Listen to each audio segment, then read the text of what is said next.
Hello everyone, welcome to my new video. আজকে আমরা সকাল সকাল চলে যাচ্ছি পেনাং হিল স্টেশনে।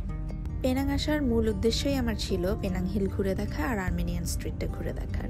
হোটেল থেকে সরাসরি একটা গ্র্যাব নিয়ে আমরা চলে গেলাম পেনাং হিল স্টেশনে, আর গিয়েই আমরা 2-ওয়ে টিকিট কেটে নিয়েছিলাম আর আমাদের পার পার্সন খরচ পড়েছিল 40 RM করে। পেনাং হিল ঘুরতে আসলে চেষ্টা করবেন একটু সকাল সকাল চলে আসার, তাহলে ভিড়টা কম পাবেন।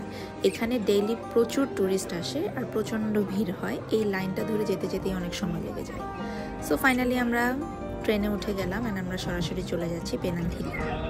ট্রেনে করে পেনাং হিলের চূড়ায় যেতে মোটামুটি 3 থেকে 4 মিনিট সময় লাগে, কিন্তু এই 3-4 মিনিটই ছিল অসাধারণ।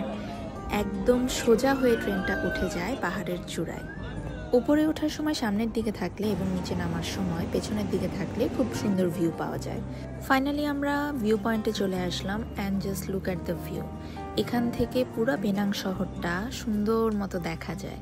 আমরা যেদিন পেনাং হিলে যাই সেদিনকার ওয়েদারটা খুব ভালো ছিল, প্রত্যেকটা ভিউ পয়েন্ট থেকেই ছবি খুব সুন্দর আসছিল।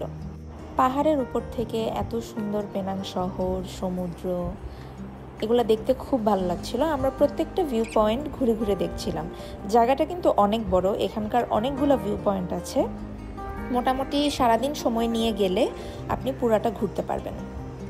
পেনাং হিলে কিন্তু রিসর্ট, রেস্টুরেন্ট, হোটেল, মন্দির আরও অনেক কিছু আছে, যেগুলো সব কিন্তু আবার ফ্রি না, এটার জন্য আলাদা করে টিকিট কাটতে হবে। আমরা যদিও সব কিছু ঘুরে দেখতে পারিনি, আমাদের টাইমটাও একটু কম ছিল, কারণ এত বড় জায়গা দেখতে দেখতে অনেকটুকু সময় পার হয়ে যায়। বিকেলবেলা আমরা ফেরত আসি পেনাং হিল থেকে জর্জ টাউনে, এবং এরপর আমরা ঘুরে দেখব আর্মেনিয়ান স্ট্রিট এবং চিউ জেটি। সেখানে কি কি করলাম এবং কি দেখলাম তা থাকবে আমার পরের ভিডিওতে। Thank you for watching.